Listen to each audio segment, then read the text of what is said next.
Howdy y'all, this is Austin with the Pickleball.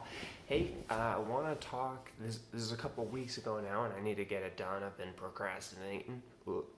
I want to talk about playing with Kyle Yates at the APP Masters and just my experience with him. So basically, we lost the first round and I'd never played in Florida before. And so for example, the humidity, it was pretty muggy outside. It was in the middle of the day when we first played. And I think it was because of a rain delay that we started a little later. Anyways, so I was having a hard time breathing, hard time moving, and I wasn't playing as good. And I was doing everything I could to play better physically. And I was struggling that first game. I was playing not as good. And I think when that happens with you and your partner, sometimes, I think I was dragging Kyle down a little bit. So I was making Kyle play worse because he's trying to step up, but it's hard when your partner's not doing as well. And sometimes it's really interesting because there's only so much I can do. I have all these excuses and I'm trying to overcome them, and I'm doing it the best I can, and I have to learn. And sometimes it just takes a little bit of time.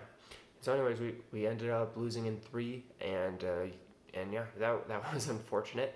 The nice thing with Kyle though was, and I feel like on TV sometimes he comes off a little bit negative, but to me he was like, "Hey, we'll get the next one. We're good." I felt like he was very supportive, and that was really pleasant. So I appreciated him being supportive and standing by me. And so basically throughout the day, talking about the humidity, we learned how to pour water on me to cool my body down. I learned that I need to take big breaths, especially in between games. That was really important for me. And also, my attacks were off, especially the spin ones. So I learned I need to attack more flat in Florida. And I don't know if that was really weird. I was actually having a spin midlife crisis. It was kind of weird. And that's actually an interesting point. I've had a tournament where one of my best shots, my backhand roll or flip shot, it was completely not working. I'm like, okay, it's not working. I can't use it that tournament. I have to use other things, and that's the only time that's ever happened. And you have to deal with it. You don't have time to fix some shots, or if you do, you'll just lose. Anyways, it's an interesting concept. Okay, moving on. So, Kyle and I kept going. We worked our way through the losers bracket, and basically we ended up playing for 4th or 3rd against Dylan Frazier and Rob Cassidy. And by this point, I'm feeling pretty good. I've learned how to cool my body off. I've learned to breathe better. I've learned how to play in Florida, and a lot of my excuses were over. For example, one of the matches, we were pouring water on me, but we're pouring it on my clothes, and basically the water goes down because of gravity, and so my shoes were soaking wet, and I was spilling water out on the court.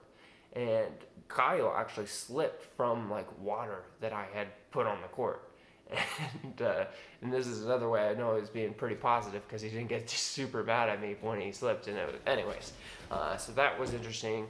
Those shoes were soaked, and so I had backup shoes, but they hurt my feet, but they felt pretty good, but my feet were hurting. There's always excuses. Excuse. I don't want to hear excuses, especially from me in a tournament. You overcome them. You find a way. So, anyways, I had been overcoming these excuses, and I was feeling pretty good. And we played Dylan and Rob Cassidy, and I'll say Rob Cassidy was playing lights out. He was playing super good. His hands were really good. He was winning all the hand exchanges, which it's really hard to beat someone when they're winning the hand exchanges. I mean, what can you really do? It's tough. You have to rise up or you have to beat him in another way. So anyways, that match, statistically, at least from my manager and coach who was on the sideline, I played really good statistically. I felt pretty good about the match. We did lose. One thing that I felt unfortunate was I had been stacking on the right the whole day for the most part. Reason why is the week before I'd played with JW and I'd played on the right and I was feeling really confident with that. And one thing with, if I have a bunch of excuses and everything's kind of going wrong, I want to do what feels most comfortable to me. I want to take out less excuses, and I want to try to get myself feeling good, comfortable, and I want to try to, I want to try to minimize the problems. And so it's like, okay, I did really good at that last week. Let's try that. Let's try that now, especially with all these excuses. And also, I can cover a little less court and kind of get my bearings a little better. Uh, Against Dylan and Rob Cassidy, I felt like the main pattern we were getting was Dylan was on the left and Kyle was on the left, and they were dinking cross court to each other. And I didn't like that pattern very much. I was like, oh, I don't like that pattern. I'd rather go cross court with forehand to Rob Cassidy's backhand, going right to right, or I want to be on the left where I'm going cross court with Dylan. But I don't like this pattern. I don't think it's a good one. And I did mention that to Kyle, and he's like, I'm gonna step it up. Or like I just lost a couple, I'm gonna do it. And that's actually a really interesting point, because that sometimes that's true. It's like, hey, like, what do we need to do? It's like, we just need to step up. We need to execute our plan better. Then other times it's like, okay, I've missed this so much. If I keep missing it, I'm going to lose. So I either need to get it, or I need to make it so I'm not hitting that shot, or I need to basically hit other shots. And so I feel like because because we'd been doing that the whole day, we weren't as willing to switch it up, and that's more on me because of all the excuses and me getting us more set in that way. And it's sometimes hard to change and to switch the game plan at a critical moment, and to do what's a little more uncomfortable or what you haven't done throughout the day. Sometimes you need to, or sometimes you just lose with the execution. But I had a really good time playing with Kyle. He's a super awesome guy. I was honestly hoping, and this is more of his schedule. He's not playing as many tournaments this year.